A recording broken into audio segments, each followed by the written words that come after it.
Bonnie Snyder, I am so pleased to welcome you to Empowering Educators Summit, Transforming Learning Environments through Uniting Body, Mind, and Spirit. You bring a wealth of knowledge in terms of integrating that body, mind, and spirit, and I'm eager to share your wisdom. Bonnie has a background in education, counseling, and life balance intuitive coach.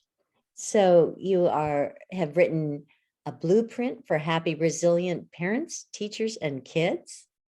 Love that book. Super valuable for teachers and parents. You have done tremendous work with highly sensitive people through your Diamond Pathways, your website, Sparkle Your Lights book. I'm just so eager to share all that you've got going. So would you just give us an overview of who you are and what you're up to? Oh, sure. Thank you so much for having me. I'm delighted to be here and I'm so excited about what you're doing.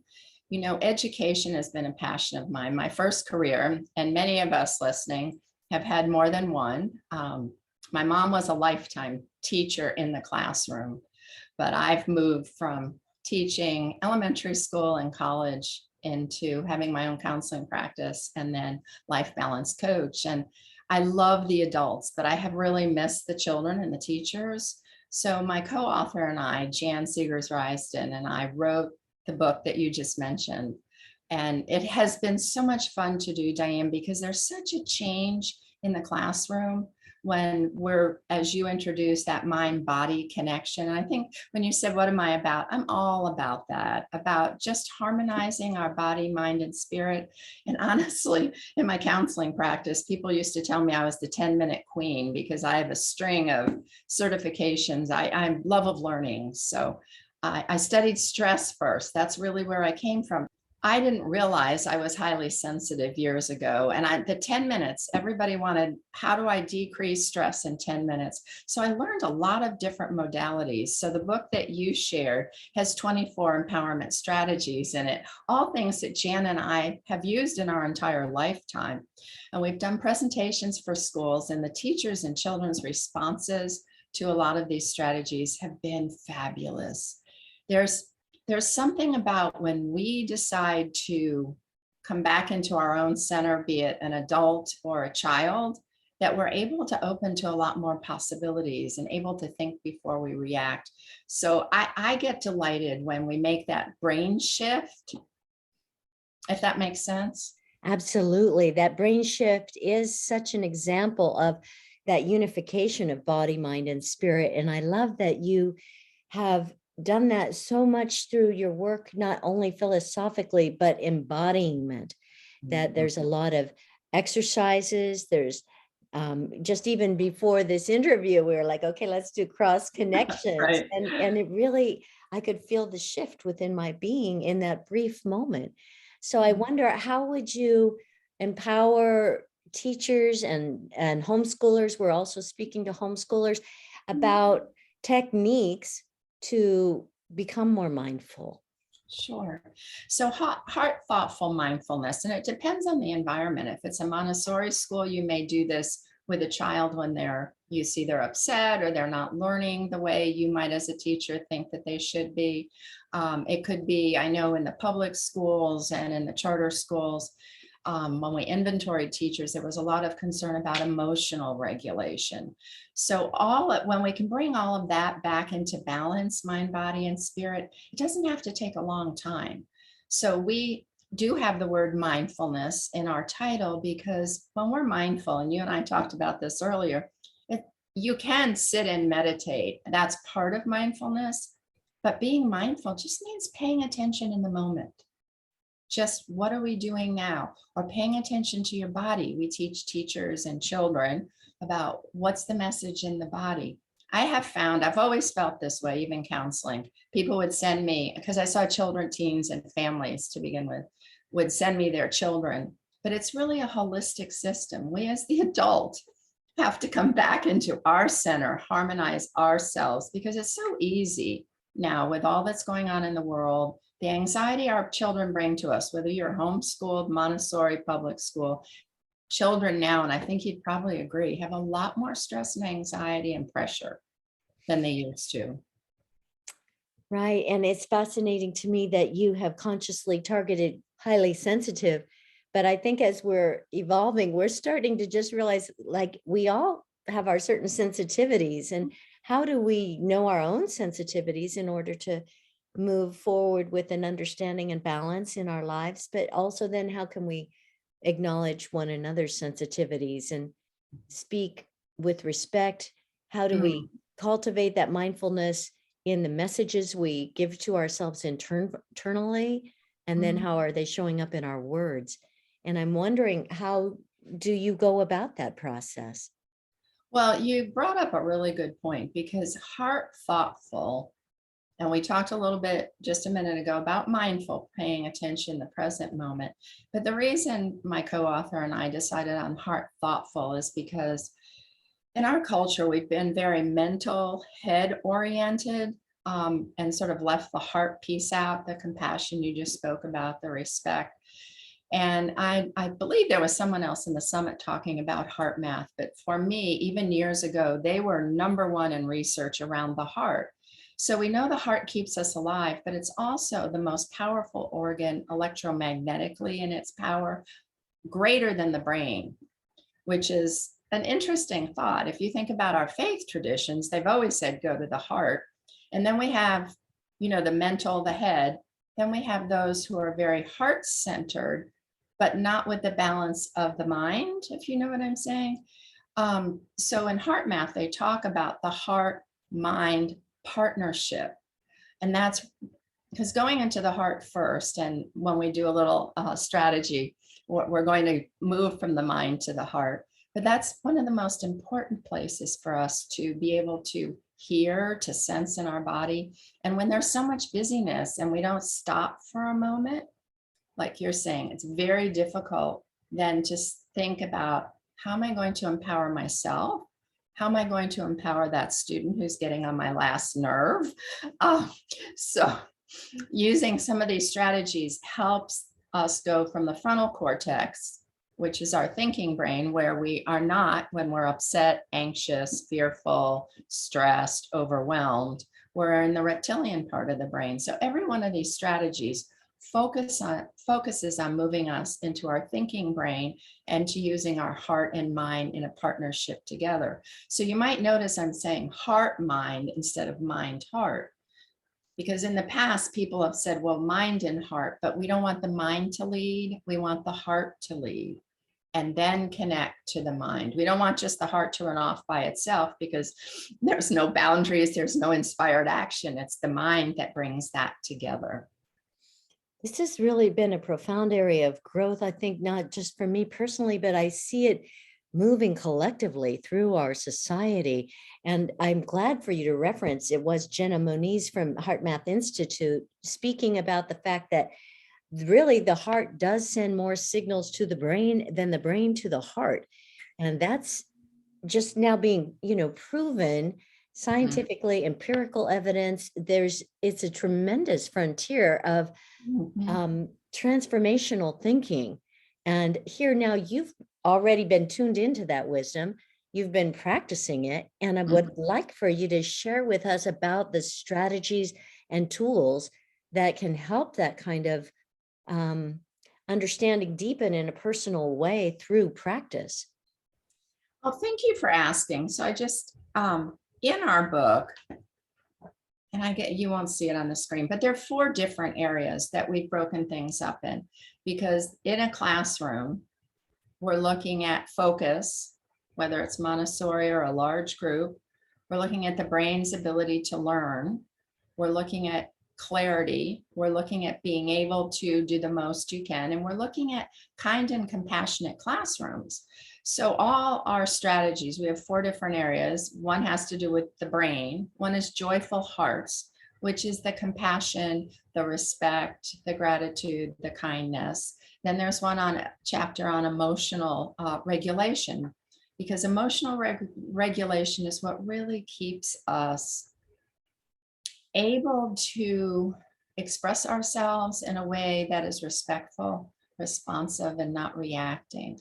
So every one of our strategies is created for heart-mind connection, but different strategies in different areas, and they can cross over because there might be one on refocus and reboot that you might use when you're changing classes because you just want a calming down. But remember, learning doesn't happen unless we're up in the frontal cortex. And as soon as we get upset, if you look at Dan Siegel's work, upstairs brain, downstairs brain, when we're in the downstairs brain, there's learning and thinking and responding is not available to you. So what we want for compassionate classrooms and kind classrooms and students who are able to excel at their optimal level is to be able to bring yourself back in, calm the nervous system. And you mentioned highly sensitive children, and you may have noticed them. You may have one in your family, you may have had them in your classrooms. They're the ones that are very empathic, compassionate. They see what needs to happen, but they need a little more downtime, a little more quiet. They might need you to talk to them in private. Not because there's anything wrong, but highly sensitive individuals have more mirror neurons in their brains, so they're absorbing more. So obviously it would make sense. They need a little more downtime to let that move through. All these strategies are excellent for those children. They're excellent for everyone, but those children might use them a little bit more. I know my granddaughter loves some of the strategies, and she uses them at home because she gets filled up, as we all do. We all get overwhelmed. But some of those more sensitive children will get more overwhelmed more quickly. And these are easy strategies. They're quick.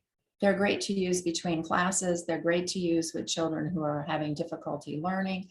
They're great to use when you see that children are having a conflict. Let's try, and as you go through the book, you'll find some favorite ones. Let's try just a quick breath before we say anything.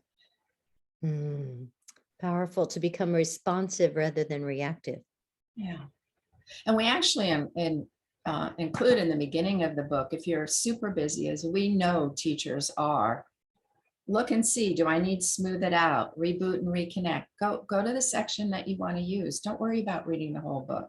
We've described each section, but I think for me, my heart is really with the children. And it's so important to give our children strategies to cope. And it's so important to support our educators.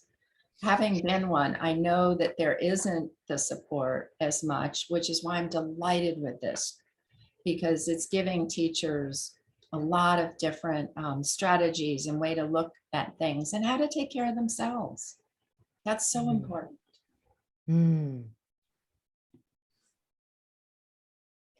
Bonnie, I love that you know these experiences so much, not just from a mental understanding, but from the actual practice.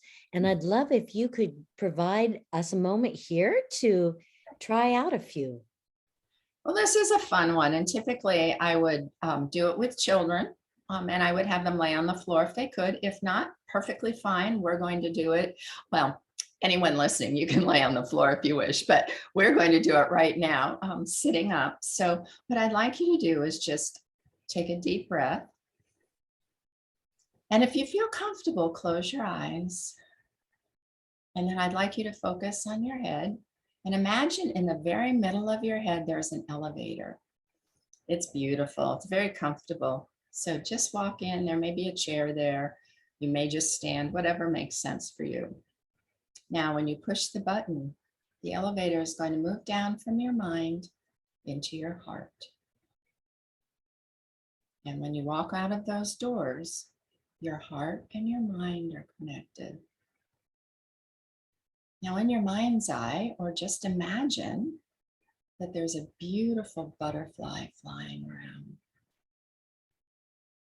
And as you watch it, notice that it lands on your belly. Yeah. This is a magic butterfly. And you notice that your whole belly starts to relax. Your tummy is relaxing. Now watch, the butterfly is moving again. It lands on your shoulder. Notice how this magic butterfly flows from one side to the other. And just notice how your shoulders relax. Yeah. Oh, now watch, the butterfly's moving again. It's down on your foot. What's happening there? Just notice what's happening. Oh, it's moving to the other foot. Now watch it fly. Where's it going now? How does your body feel? Oh, it's time for the butterfly to leave. Take a deep breath. And breathe back out through your nose and open your eyes. And if you were doing this with children, you would ask them what the response to that was. You'll be amazed at what children say. Be interested. What did you think, Jill Diane? What did you experience? I felt a deep relaxation and I felt a settling in. And then I felt a lightening up. And the butterfly brought that lightning and the curiosity and the wonder. But it really was first a settling in and being present. Perfect. So if you think about how you could use that in the classroom, you could use it when everybody is all wound up, but it's also a great focusing tool because we're asking them to be present, to pay attention. I brought you into the heart so that you would be focused and connected with the heart and mind. You can do that, don't have to do that, but bring that butterfly. And when we're doing it with children, have the butterfly move around because again, you're focusing their attention so they're more focused for your next activity or more relaxed or more present. It's very important, I think, because I think what happens for education and educators a lot of times is there's so much to be done. There's so much to be done. Barely time for recess, but if we can start to remember that it really is about the conditions of the brain, that it has everything to do with the conditions of the heart, then we can cultivate that environment for learning to take place. Well, and it's easy to say in the classroom because we've, worked and done presentations with schools. It is, especially if you have a full class, they have next to no time. So sometimes there's a little pushback where we don't have time. Well, that could have been done in even less time, but the time you take, whether it's 5-10 minutes to do a strategy like this, and a lot of these take 3 minutes, is the shift that happens in your classroom. It decreases the amount of energy you have to use with your students. It increases their ability to learn. So all the way around, it's really important. I know in our heads, we have this mantra, I'm too busy, I don't have time. I think it's important as we're harmonizing to say to ourselves, I do have time. This does make a difference. And I'm certainly one who has experienced that. I mean, I was always go, go, go, go, go, go, go, go, don't take time. But yet I recognized in my students, one year when I taught second grade, and in Florida, we had pod schools. So it's all open. There's just some partitions. It's not soundproof. So my second graders would go to lunch all in the cafeteria. You understand what that's like. We all do when there's a group of, this was 5 classes. All right. They'd come back, time to do math. Now, do you think they were ready to do math after being wound up for lunch? No. And this was, remember, my first career. So I didn't even know, but I used to say to them, okay, I'm turning the lights out. Let's just close our eyes and take a trip in our mind. And I would take them on some magic carpet ride. It made a huge difference from before when I wasn't doing that. I couldn't get the kids to pay attention. They'd say, I don't get this, Miss Snyder. After starting, and I don't think 3-4 minutes, maybe I would spend, amazing. Everybody was calm and chilled out. So it's even just taking a deep breath. And one of the strategies in the book, there's so many fun breathing strategies, just to take time and do it. just a minute. It's really profound. To me, it's akin when, as an educator, I remember like the difference just in my voice. And I'm not sure where that dinging is coming from. I've tried to turn it off. We're just going to talk through it. But that sometimes as our energy gets higher, we get more intense and want to be louder, but they actually listen better when you settle in, when you have that connection to your heart. If you want more to be heard, often if you speak more quietly, then they have to work and listen. So it's really sometimes counterintuitive, but it comes from that mindfulness of being present and going like, taking the breath. That power of the breath is that first step. Well, and you just said something I think is very important because, when we're getting upset with a child, be it as a parent or a teacher, the octaves raise. So we raise our voice to match that, and then they raise theirs. So your point's so well taken. It's attunement, like clocks all line up together, is as we get softer, we're going inside and helping them modulate. But what I learned with that myself was I couldn't be yelling and then go to quiet. I had to move my voice down so that they could start to attune to me. So that was just something I learned as a teacher. So that has a lot to do with how we're handling stress, right? I mean, it's really reflective of what's going on internally. And that like, Ah, well, I have to be loud out here. No, you don't. And so how do we remember like, wait a minute, what are my options? How can I manage my own, biosystems in order to be making the best choices? How would you recommend that? One of the things that I always talk about, I do it myself, is, and some of the teachers actually put up posters on bulletin boards and would bonus children when they notice them using strategies. But I always have notes around up on my computer, remember to breathe, and change it out because our brain gets used to seeing the same thing, and put it in the routine. I know one of the teachers, she didn't start teaching a new lesson without doing some strategy, whether it was cross crawl, a deep breathing, you can breathe on a triangle, you can do it in the air. She wouldn't. She learned that her class was so much easier to manage and that they were able to get the concepts easier. So write it in your lesson plans, put a note on the desk, have children suggest times that they want to. Ask the children once you've experienced a group of these strategies to, let the kids pick one that they want to do. Had you wanted to take us through another exercise or? I'd love to. Great. So my co-author Jan and I wrote a second book called Be Your Most Powerful Self. The one that I held up, the blueprint, has 24 strategies. The Be Your Most Powerful Self is for women mainly. Men could use it, but it was written for women. Has 15 strategies, and there is a crossover. So I want to let you know that there's some of the same in each book. But we wrote the second book because everybody said, we love these strategies, but can you tell us some personal stories? Because the blueprint actually is like a lesson plan. So it tells you what it does, what it's for, when to use it, and what the benefits are, and then just a paragraph on how to use it. So Be Your Most Powerful Self. Jan and I both told stories with the 15 strategies. So I'm going to tell you the story before I show you the technique. So I studied energy medicine, brain gym, a lot of different modalities. So my husband and I owned a counseling practice together.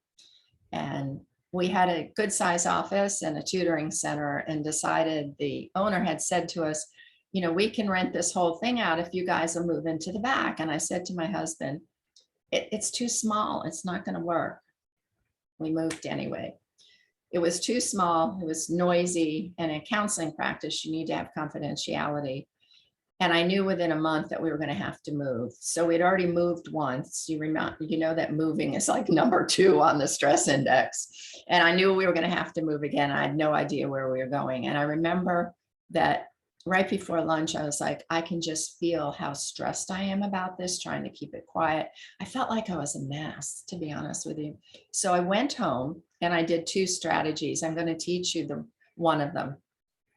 And I laid on my bed and held myself in what they call hookups in brain gym, but I'm going to show you trace down stress. So what we're going to do, and I love this one, I might do it before I go to bed. I might do it if I'm in the car, if I'm at a stoplight, not driving. So it's easy. So what we're doing, and kids love it, they love it, is we're tracing down the fight or flight meridian. We know stress is fight, flight, or freeze, right?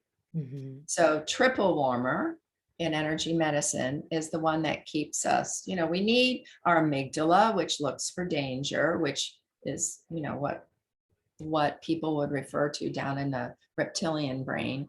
But we want to calm the amygdala. We want to calm the nervous system. So this is just tracing it with your fingers. So we're going to go on the edge of the eyebrow. Cross over. Yeah, crossover, because it's a little hard, though, you'll see. So you're going to go over the eyebrow, and then you're going to go straight over the ear, around the ear, nice, slowly across the shoulder, and then down the arm. And it's the outside because we're going to run off the ring finger. And just like you're letting go of something. And then do the other side. So again, it's starting at the eyebrow, up around the ear, and you do it nice and slowly. So tracing down stress, and then off the ring finger. So I laid on my bed at lunchtime, and I did that probably for on and off for 15 minutes. I cannot tell you what a difference it made. When I went back, I could think again. I felt calm inside. I didn't feel like I was doing a service to my afternoon clients because I could feel that stress level. So kids really, really like it. I didn't know they would like it so much, but my grandson, it's his favorite thing before he goes to bed. The teachers have said it's amazing. One of our teachers who really got into the book had an individual who would act out quite a bit in the class, and he loved that one because it just brings you down. I recommend 3 on each side. So how long will that take you? 90 seconds, 2 minutes? And if they're preparing the brain to learn, then it becomes so meaningful and able to okay, now we're ready. It's a very big difference. Yeah, we have it in the emotional regulation section because it's very good for that, but you could use it anytime because aren't we already on sort of hyper gear, just living life? Yeah, it's a lot to balance always. So that brings me into some of your latest projects have to do with working with that stress and giving us relief from it through your spa. Can you talk to us about that? Thank you so much for asking. It's funny, sometimes we're ahead of our times. Years ago, I had created a virtual spa, and about a year ago, a friend of mine said, I would like to give a spa as Christmas presents. I'm like, you didn't know I had a spa, but because think about it, 10 years ago, the technology was so different than it is today. So we recreated the spa for people because, again, I'm really about what can we do quickly to get ourselves back, body, mind, and spirit. So it's an online spa. It's a membership. I am focusing on highly sensitive, but this has nothing. This is not exclusive to highly sensitive women. It's for all of us, for our self-care. So there are individual rooms in there. Some of them are as short as 3-4 minutes. Some of them are 20 minutes long. It just depends. There's one called the Spa Pause, and it's just short and quick, just to separate ourselves and become mindful again. These rooms right now are not appropriate for children, but I am going to create a children's room because I have so many strategies for kids. I would love to put some on video for them to do, but it's just an easy, quick way to harmonize your body, mind, and spirit with a variety of rooms. So thank you for asking. It's at owningoursensitivity.org. So it's owning our sensitivity. So sensitive individuals a lot of times, and you may see them in your classroom, are the ones that complain about the lights or it's too noisy or they get overwhelmed. So we have to learn how to manage that. Let me just remind the listeners that they will be able to have access to all the content that you're speaking about, well, in one way or another. But so the membership is, or the spa is a membership, but you also are offering gifts of some of these strategies. And I'd like you to speak to what the gifts you're bringing. Well, I'm not going to share all the gifts, but I will tell you in the booklet, there are 3 strategies. One's on communication. One is a very simple breathing technique. And the third one is a great one. It's great. You know, our vagus nerve is what also is involved with stress. So it's a great one for the vagus nerve. Kids love it. I have used it. So use it for change of activities, because as soon again as we settle back in, very good. Anger, it's a good one for anger because you can shout it out. It's a good one maybe for the whole class to do if everybody's been wound up, to just bring it back down, or after working very intensely in something. So these are the 3 heart thoughtful strategies for classrooms Yes. as your gift, right? Yes, or at home. Parents can use them. You know, people can use them. And the book is on Amazon, so that resource is always there too. Wow, you're prolific with your writing. And the books are all available also on Sparkle Your Light books, right? Yep. All the Sparkle books Your are Lights or Light? Light. Sparkle Your Light books. Yes. Yeah. And the links will be there through the backlinks to find out more about you. Did you want to name your email also? Oh, sure. My email is bonnie@diamondpathways.com. So I Okay. appreciate that. And thank you for so it's Sparkle Your Light books. And that's where you'll find the educational resources and links. Diamond Pathways is a beginning of recognizing the light within, and owning our sensitivities has the spa on it. This spa sounds so useful for me. Where would I go to find it? Go to owningoursensitivity.org, and up at the top, it'll say the virtual spa, and click on that link.